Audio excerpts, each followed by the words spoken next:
The following episode of the Maui Chamber of Commerce's Business Matters was originally broadcast on September 16th, 2025.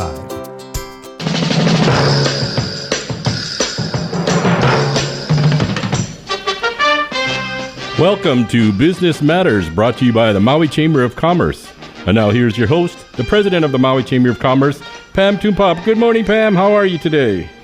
I am excellent, Gary. Good morning. How are you this morning? I'm doing excellent, too. It's nice and sunny and not as muggy as it was the last few days, but it's... I'm disappointed yes. I'm disappointed in Koko. She didn't help us out with any rain. We got a good soaking. It didn't last very long, but it was a good soaking, and we were thrilled up country. But yeah, not very long at all. But I guess we want to count our blessings. Yes, we'll take that over a hurricane. Yes, exactly. I recently attended the Hawaii Economic Association Summit, and it was all about insurance. And so, talking about disasters, condos, housing, you name it. So, yeah, I'll count our blessings that we didn't have a hurricane. Thank goodness. Yay. Yay. Well, thank you for all you do to produce the show. We're always glad to have you help us put this out so that we can have a great show and take it to podcast and YouTube. And so we deeply appreciate you. And I hope you have a wonderful day, and we'll be talking later in the morning.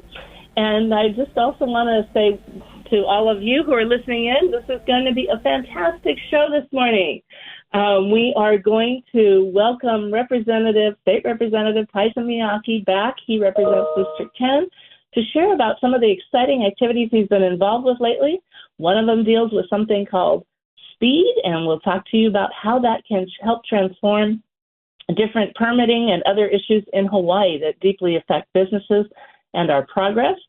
And then we are going to have one of this year's Made in Maui County Festival vendors, Claudia Bustamente, the founder and owner of Koko, Hawaii. She does premium fruit spreads, and we're going to learn a little bit about Claudia's business. And we also were able to take her this year to the Made in Hawaii Festival and hear a little bit about her experiences there. But let's begin. I want to, for those who haven't listened in, or you're new, or maybe you have missed some of the segments with Tyson, I'd like to share a little bit about Tyson. He is the representative for District 10 that encompasses Wailuku, Waikapu, and surrounding communities.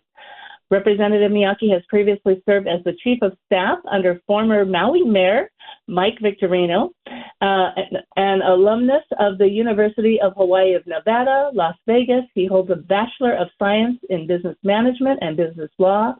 Beyond his official duties, Representative Miyake actively is involved in community service, contributing to organizations such as the American Cancer Society, Hawaii, Guam Board. Currently, he serves as the Vice Chair of Housing, Vice Chair of Transportation, and a member of the Finance Committee. He is focused on critical issues like affordable housing, infrastructure development, and many more, housing being one, as many of you know, the Chamber's top two priorities. We call them 1A and 1B, economic development and diversification, and housing. So on any given day, those are the top two things that we're working on. And Tyson has been doing immeasurable things trying to help us move housing forward.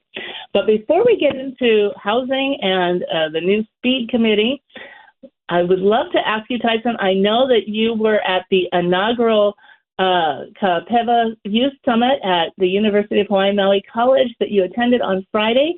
And I'd love to learn a little bit about what this summit is and some of the things that you saw and learned there.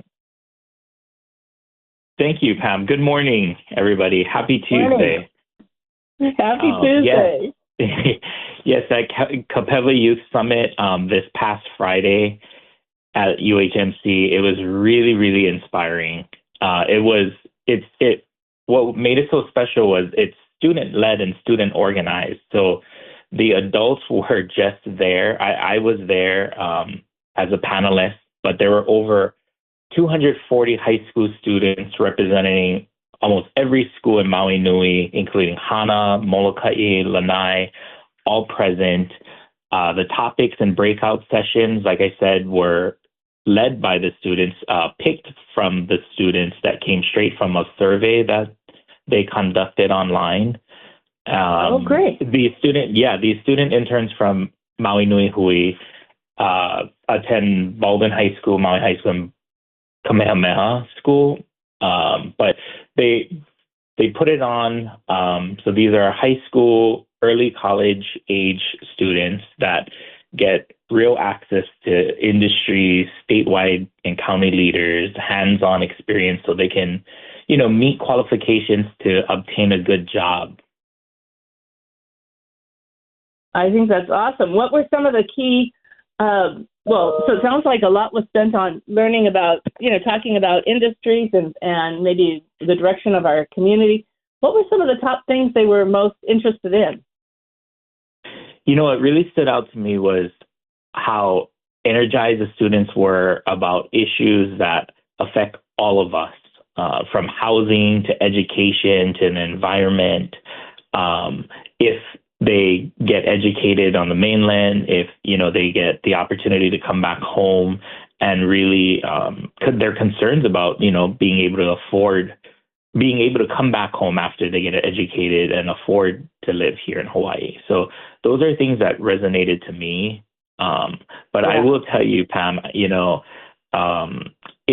was so inspiring for me. And it's just so exciting to see this next generation of leaders be present, ask good questions, tough questions, and, like real life situations. So I feel comfortable. I know we'll be in great hands for the next generation here in the state of Hawaii. Oh, I love hearing that. These youth are our future, and it's great to see them getting engaged and involved.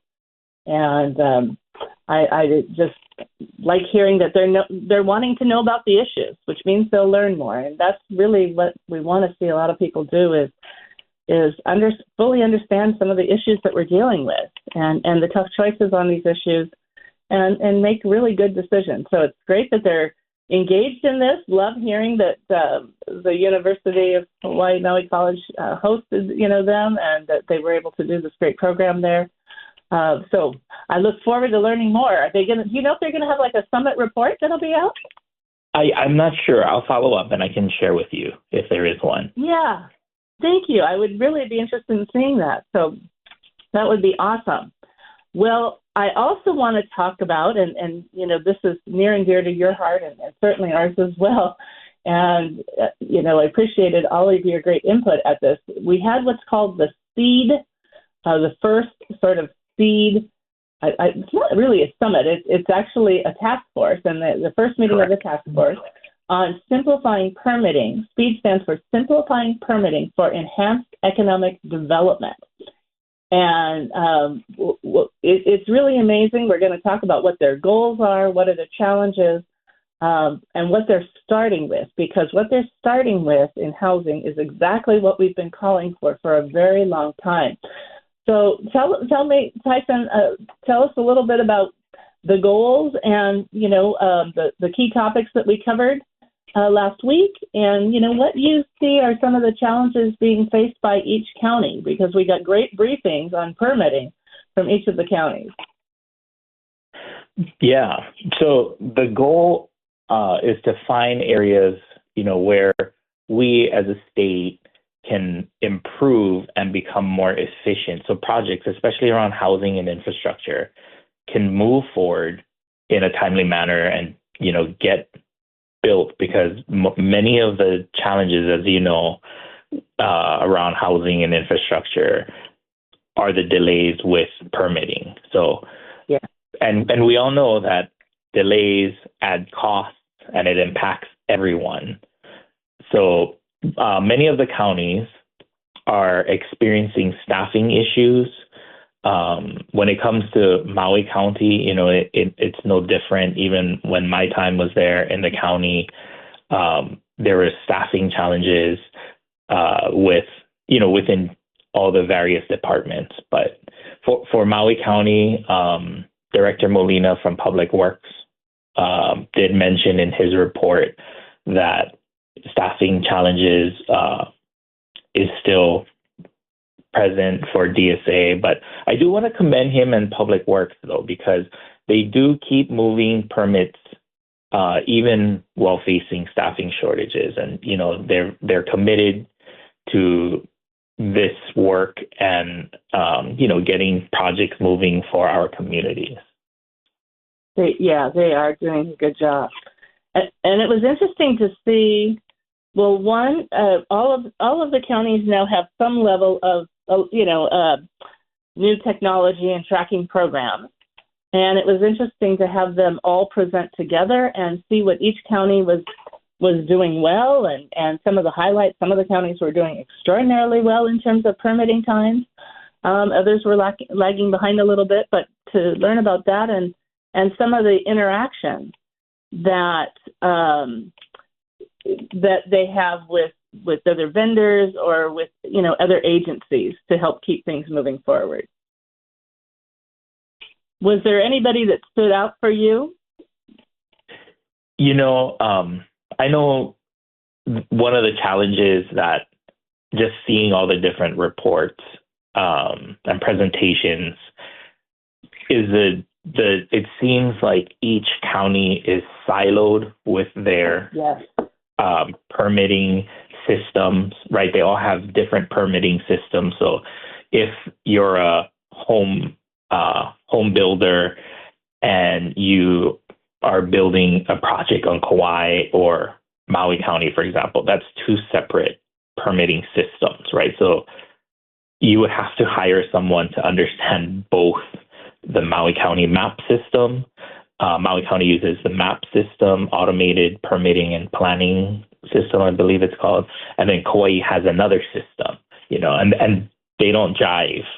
They're not connected at all. They're two different systems, and every county has their own. So if you build on the other counties, then the same challenges. But,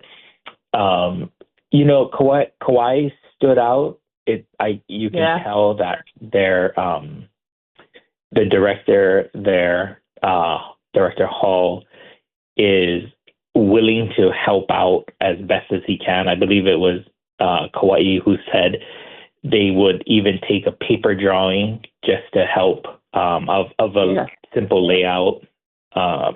So things like that will just help the end user. To me, is successful. That because it goes down to the bottom line user, right?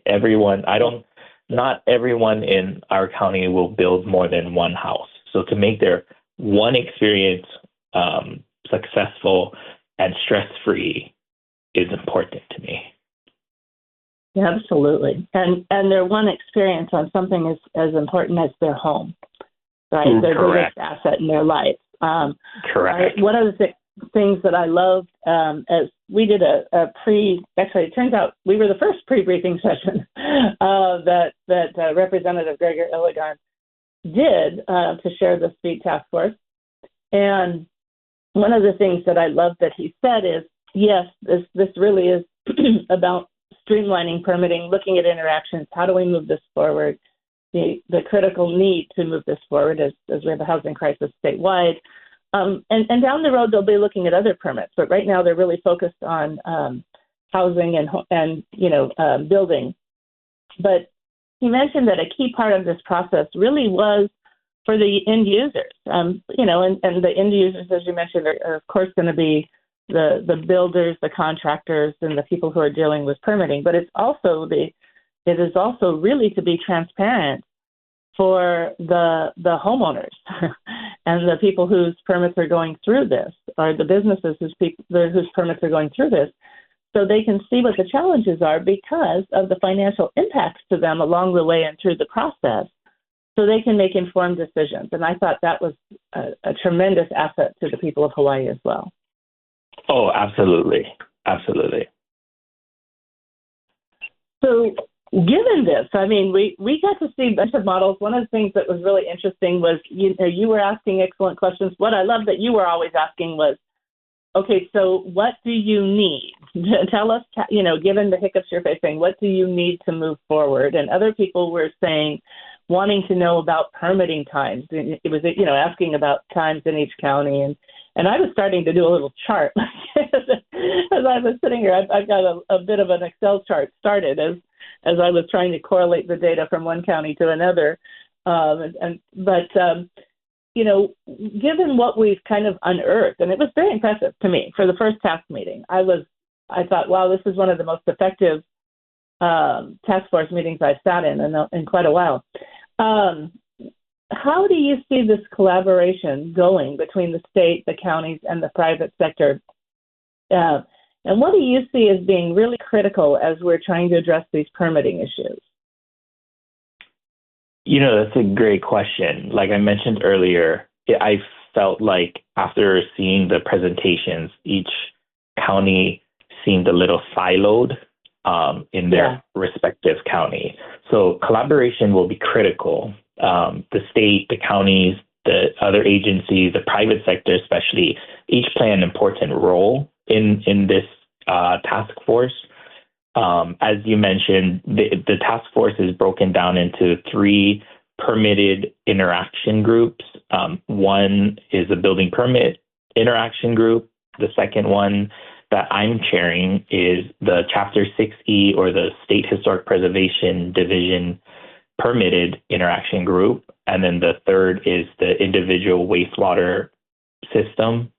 So those are the 3 different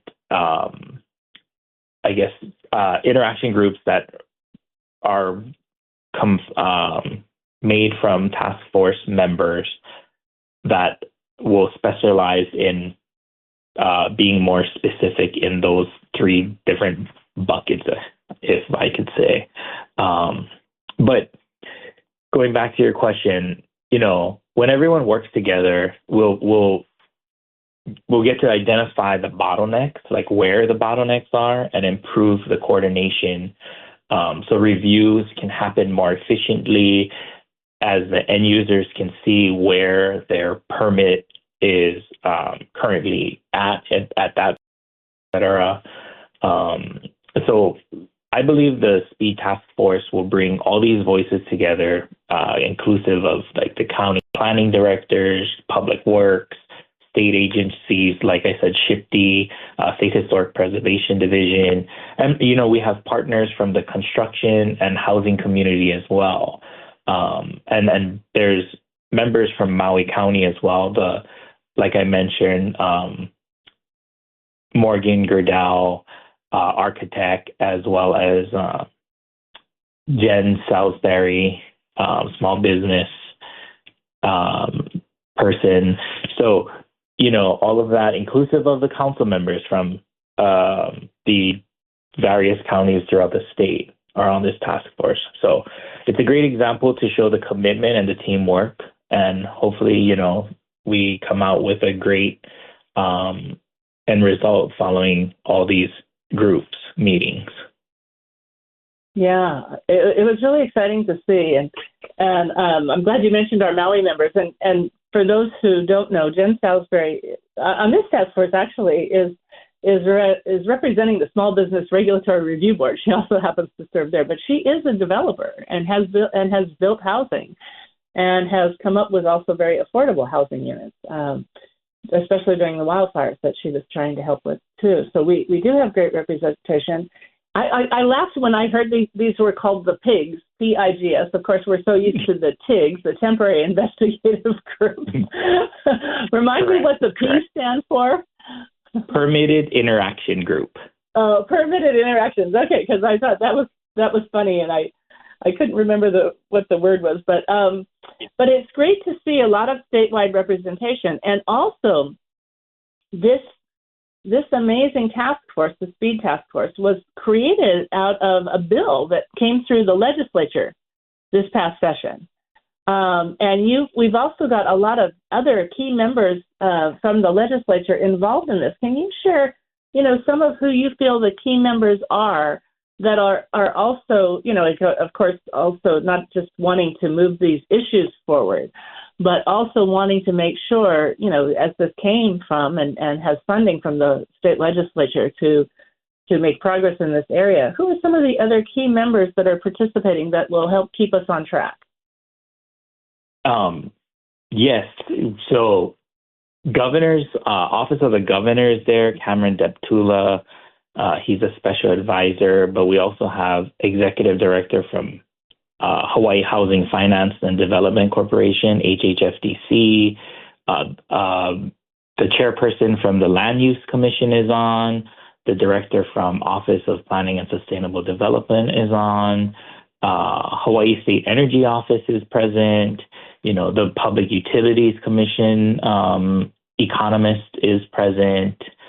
And then, like I said, the various counties directors from Public Works and Planning Department is also on this task force. And if anybody wants to read the act, that it's now Act 133 that talks about the legislation that we passed just this past session to create this speed task force. And there is a website. And here's the exciting thing is that the task force, the work that they're doing is open to the public. We are going to, go into different groups. But if people have a chance to ring in, which is really important. I don't know how many people we had on that Zoom meeting. I do want to note that Council Member Tom Cook and Council Member Yukile Sugimura also participated during the day. It was a long day. If I recall, it was, I think, 9:30 to 2:30. Yeah, it was about 6 hours long, the first meeting. It was a long first meeting, but I applaud that because once you're in it, and great progress was made because then we got people to sign up for the permitting investigative group, so the pigs, and that's really important because, as you mentioned, it takes all of us getting together and looking at this issue. So I encourage you to learn more about the Speed Task Force, and you can reach out to the leaders of the three different pigs, and Tyson mentioned he's leading the Shifty group.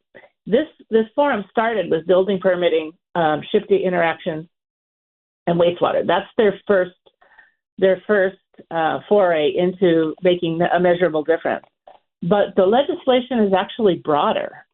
And the plan down the road will include other permits. Down the road, we've even heard, that it could also be things like certificates of occupancy that hold businesses up from getting into buildings, or other things that impact, families and businesses. So it's broader, but of course we're starting with the critical need and focused on housing and these three areas. Wastewater, of course. Now we talk a lot about water. You're hearing a lot of that now in Maui County, especially on the west side.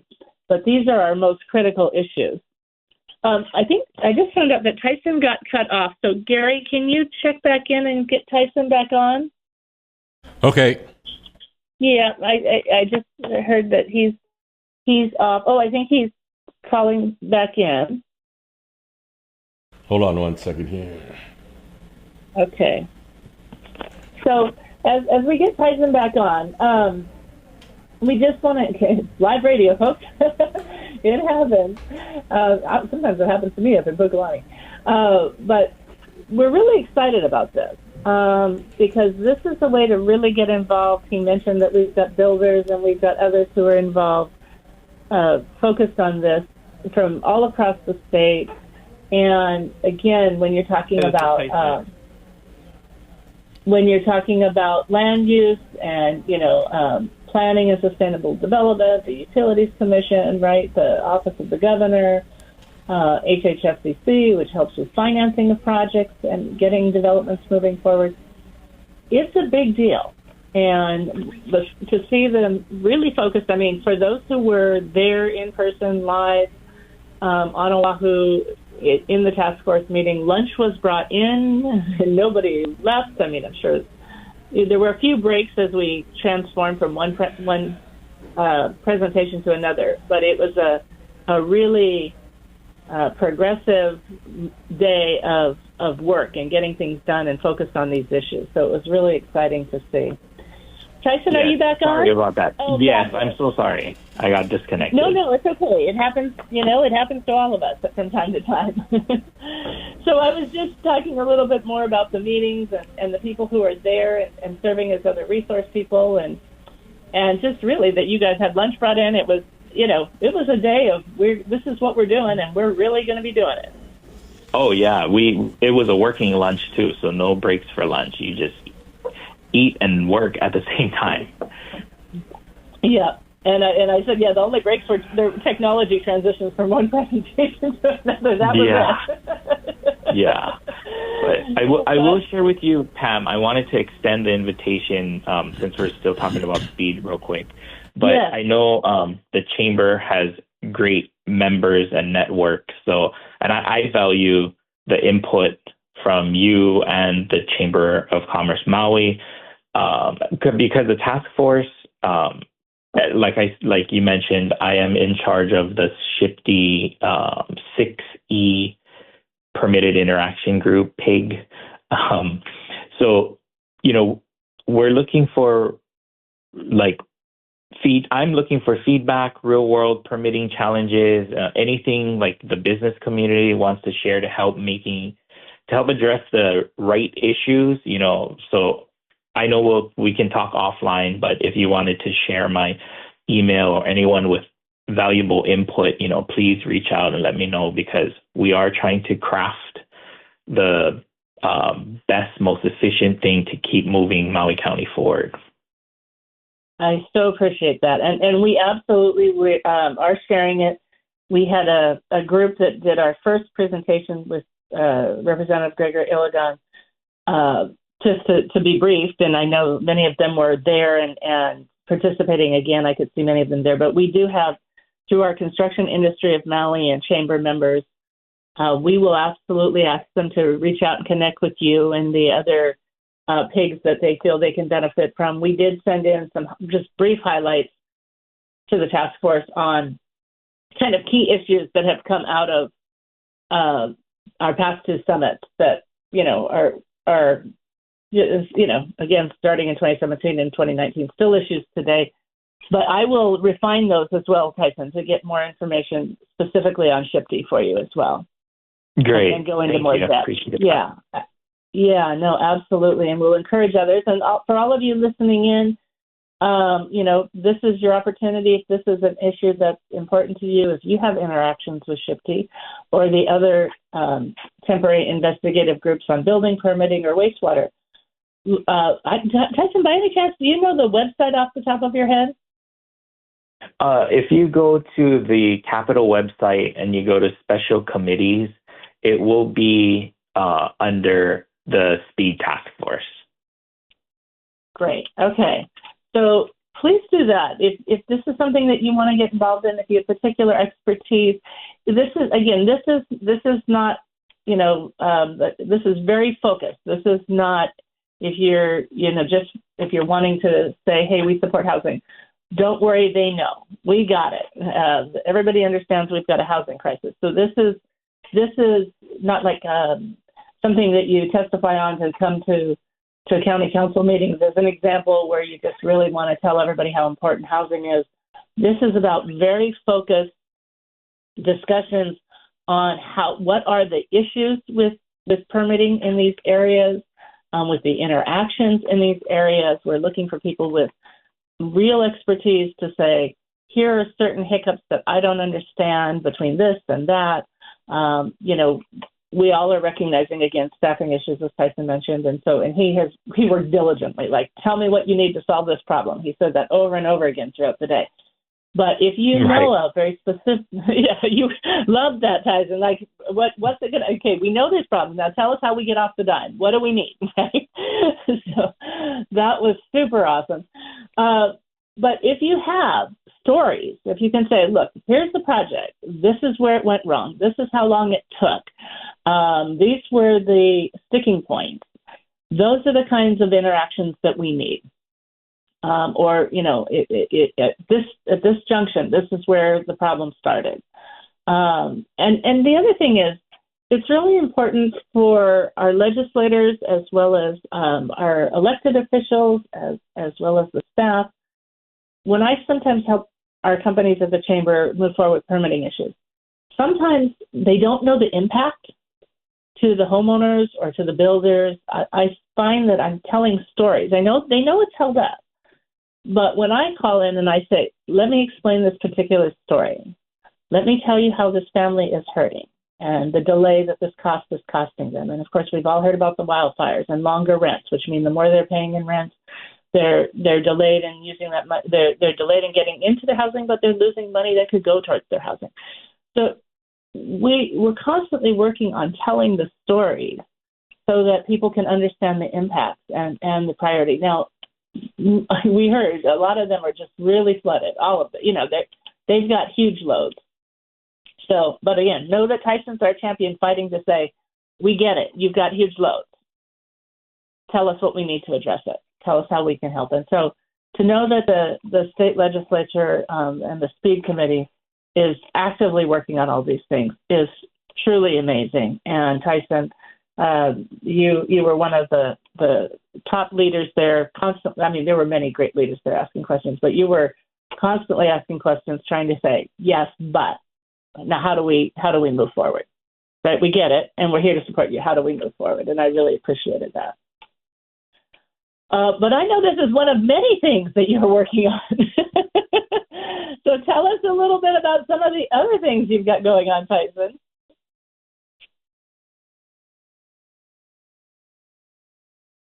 Uh-oh, did we lose Tyson? Looks like we lost him. Hang on, let me try again.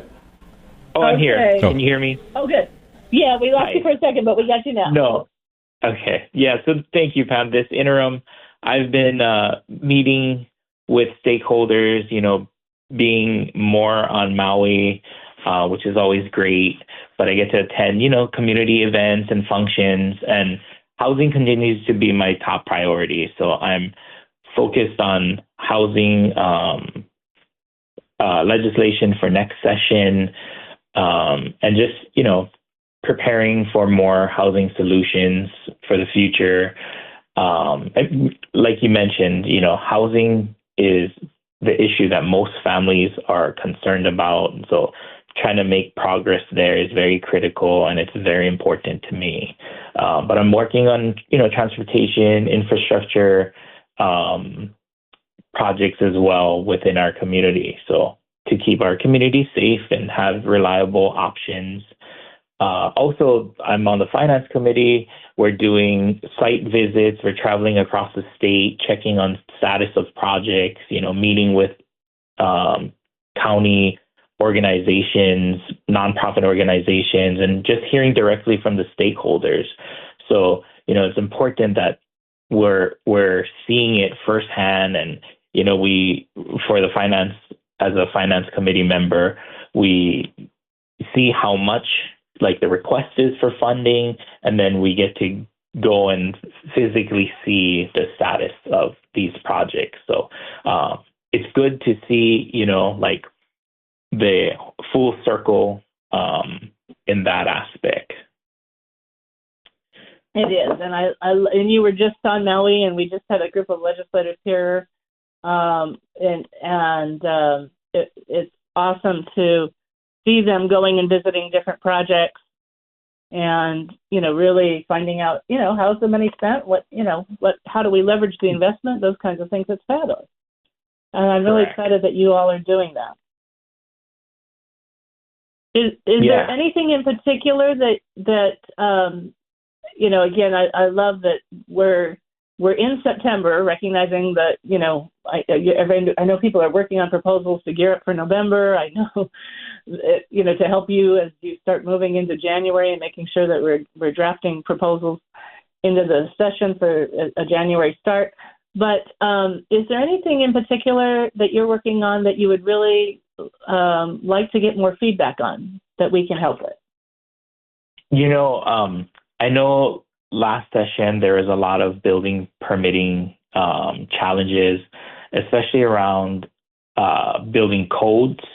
And I believe the counties on one of their reports are saying that it's updated every 3 years, but because they're so short-staffed, or the turnaround within those departments are so quick, that it's hard for them to understand the new building code and then implement it, and then within 3 years it's changing again. So I am looking into things like that. It's all being a part of speed. I'm sure we'll find some challenge that we can, maybe make legislative improvements or to assist legislatively to, make it more efficient. That's the overall goal, to be efficient and to make our community keep moving forward in the right direction. Yeah, I appreciate that. We'll definitely look into that. And of course, for those of you who are listening and maybe impacted, this will resonate with you, but if you're not impacted, maybe it won't. So one of the challenges is that in the rebuilding is, the codes are constantly changing. And so the question is, as they're going through the permitting process, or even what was permitted before, in rebuilding, is it going to be permissible now? We're looking at new codes, and some of those new codes maybe aren't necessarily as important as some of the others, but some of them might be very important in terms of rebuilding and sustainability and protection, right? Actual, home protection. So, and then there was questions about how long a permit would last and if the permit could last over several years, but in the meantime, the code changed. And, what happens when the financing's wrapped around one thing? The plan is wrapped around one type of building and then the code changes. And how would they address all of that? It's kind of an interesting dynamic that came up that was let's just say came up and is being addressed. And I appreciate that you're looking into all of that, Tyson, because that was one of the things, the codes in and of themselves are changing, right, for best practices and changing Correct. Conditions. So the codes in and of themselves are changing, and then you've got the length of the permit, and then what happens when you're a certain stage in the permit, and then the codes are changing. And so it's a complicated issue. And Correct. I really appreciate you bringing that up. Well, it's always a joy to have you on the show. And is there anything else that you'd love to share with us that you would like to let the community know you're engaged in or want their help with? I'm accessible. Feel free to email me, contact me at my office. I'm here to serve. I really love and appreciate the work that I get to do, this opportunity to serve my community. So anything that I can help with, from the business community to anybody in the community, I make myself accessible. So, please reach out. And like I said, Pam, I'll extend the invitation for you and the chamber members if you have any input that you want to share regarding the speed task force and whatnot. Please reach out to me. And, the more feedback I get, the better we can improve this for everybody. So let's work together, right? It's about collaboration. Absolutely. Absolutely. Well, Tyson, thank you so much. It's always a joy to have you on the show, but more importantly, it's always a joy to hear what you're working on, to have an opportunity to participate with you. You're always very generous with your time and constantly reaching out and constantly looking for solutions and making progress all of the time. So you are a phenomenal public servant and representative for Maui, and we cherish you. Thank you so much. Thank you, Pam. You guys have a great day. Thanks for having me. I will. You too. Have a blessed day. Aloha. Aloha. All right. So we are so excited to have Claudia Bustamente on. Claudia was going to be on the other week, and unfortunately, we really appreciate that she was able to come on this week with us. Our conversations went a little bit long with Paul on so many different topics affecting Maui. But I want to share a little bit about Claudia as Gary reaches out to her. She is the founder and owner of Koko Val Hawai'i Premium Fruit Spreads. Originally from Austria, Europe, Claudia moved to Honolulu in 2011 and finished her degree in business management and entrepreneurship at Hawaii Pacific University, where she graduated in 2015. After working for many years in the sales and human resources industry, she started her own business on Maui, founding Koko Val Hawai'i in 2021, which was originally a Hawaiian pop-up boutique. But during the pandemic, she started to learn how to make jams and alongside her mother, and she fell in love with the process. So this is sort of a family legacy business that she created, learning from her mother about making jams and then just absolutely loving how to do that, rebranding Coco Val Hawaii into a premium fruit spread brand in 2024. And we were thrilled to take her and several other businesses under a pilot program through the Department of Business, Economic Development, and Tourism to this year's, in August, Made in Hawaii Festival, which, while on the Made in Maui County Festival coming up this November, attracts between 8 to 10,000 people a year on average. Made in Hawaii Festival attracts 70 to 80,000 people. Of course, they have a huge convention center where they can do that. So it was exciting to take several businesses, including Coco Val Hawaii, to that show. Gary, do we have Claudia on? Yes, good morning, Pam. Thank you so much for your time this morning to be with you. Oh, aloha, Claudia. So great to hear your wonderful voice. We're thrilled to have you on the show this morning. How are you? I'm good. How are you? I'm good. Thank you. It's a beautiful day. Well, I would love, sure, yes. I would love for you to tell everybody a little bit about the tradition of jam making. And we got to share a lot about this when we were at the Made in Hawaii Festival, and you have such delicious jam products. So tell people a little bit more about how this stuff started with your mom. Yes, I would, happy to share that, since it's a topic maybe not everyone knows about, right, about the history where it actually comes from. So jam making really is the method of preserving fruit, and it dates back to the 11th century. So the Greeks and the Romans originally were using honey. So generally speaking, jams became more popular throughout Europe due to the sweet tooth of assorted royal families who could then afford the sugar that was required to make them. And so as sugar became more widespread, other people in European cities were able to make jam themselves and took that skill to the U.S. kind of with them. And so in the 19th century, the invention of canning revolutionized kind of the food preservation.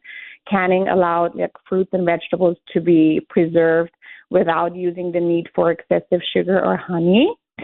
And then pectin also was widely available, which is the natural gelling agent. So it makes the jam more firm and spreadable and allows for shorter cooking periods. And so that really increased the manufacturing industry.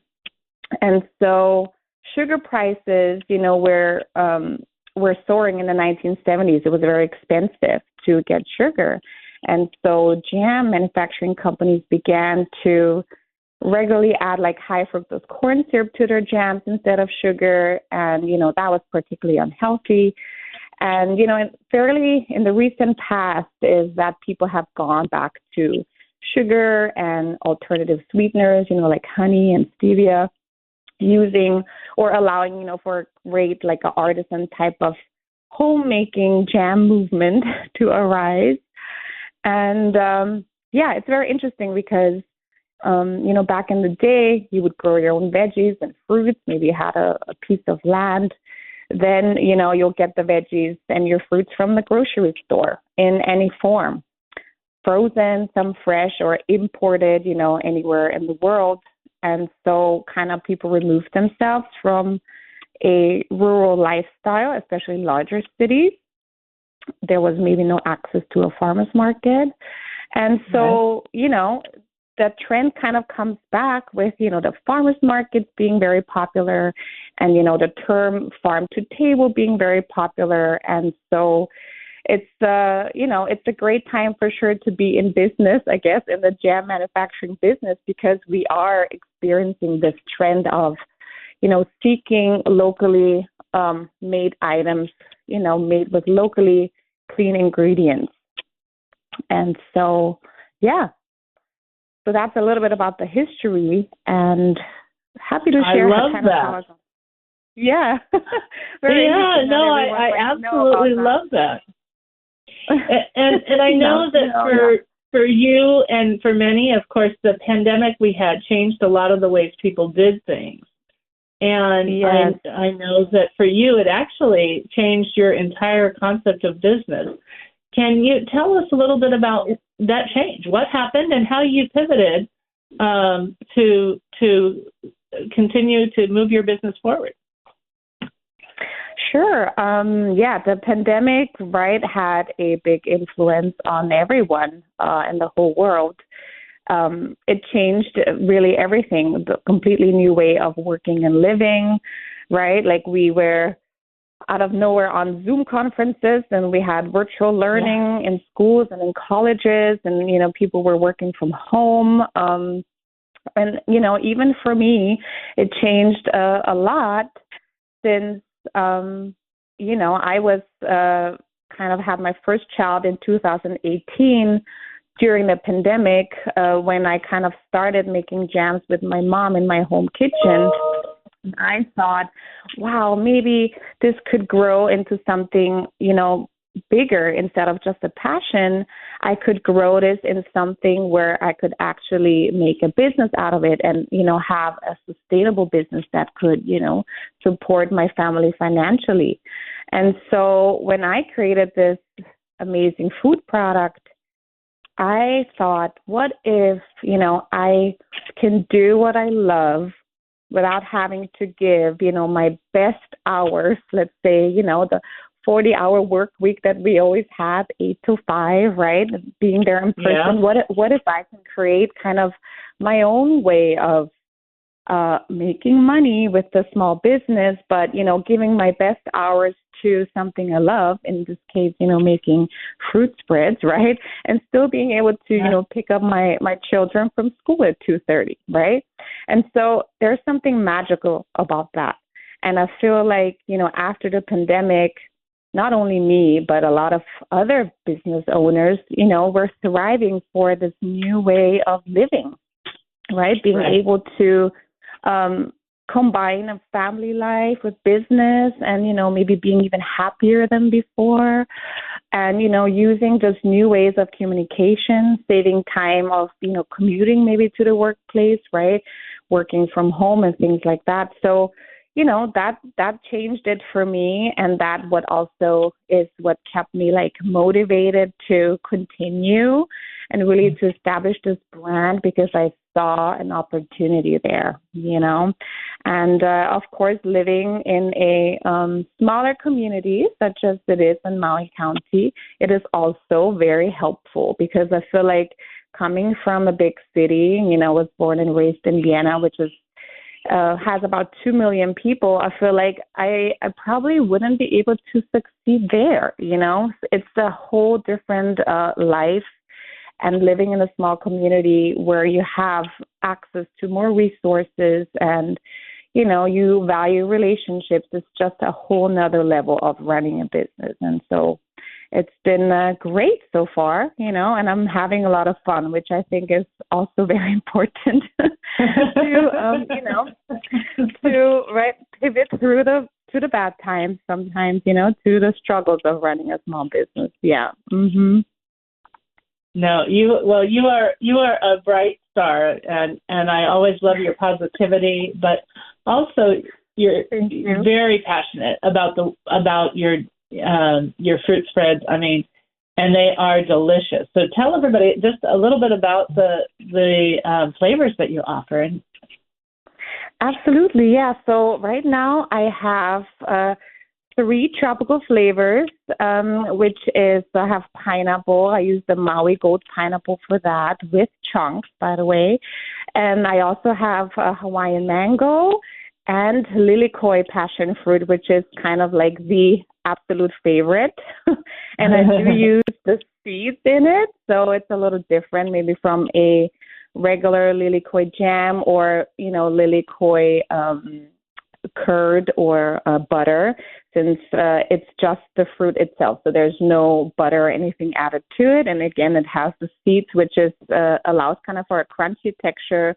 And I do also offer strawberry, which is kind of a seasonal item, as well as a mango. It's also seasonal. So it usually lasts me until like after Christmas. And then when the season starts again in June, July, I'll make more of the mango. But these are the flavors that I have. Yes. Mm-hmm. And will all of those flavors, let's see, strawberry, I'm not sure about the strawberry, but you'll have mango at the Made in Maui County Festival this year, right? Will you have strawberry? I will. Absolutely. I made sure I have all the flavors. Yes, I will have kind of a tropical trio, of course, because mango is really also, besides the lilikoi, a very popular flavor. I am so grateful to have found really amazing mangoes. The variety is called Mapulejo mangoes. They have a very thin skin, lots of meat, and I use very ripe mangoes to really bring out the flavor. And I only use organic cane sugar as well, so clean ingredients and lots of fruit in every jar. And I'm super excited for the Made in Maui County Festival since everyone gets to try them as well there. And so, for anyone who hasn't tasted it, there will be your chance to do so. Yes. Oh, I highly encourage everybody when you come to this year's Made in Maui County Festival, quick shameless plug, November 7th and 8th, because we want you to be there and meet all of the amazing vendors, including Claudia, who is amazing. And I got to sample all of these fruit spreads at the Made in Hawaii Festival. They're delicious.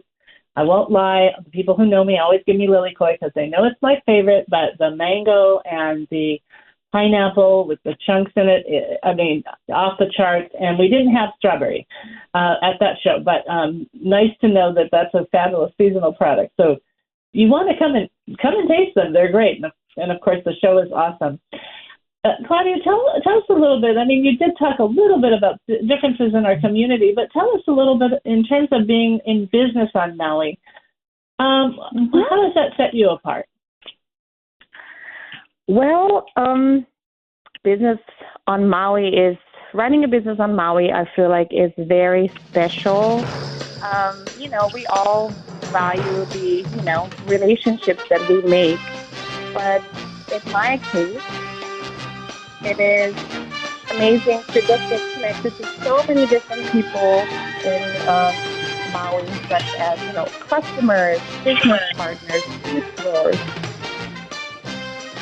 And, sorry, just music in the background. Yeah, I said that all the time we have.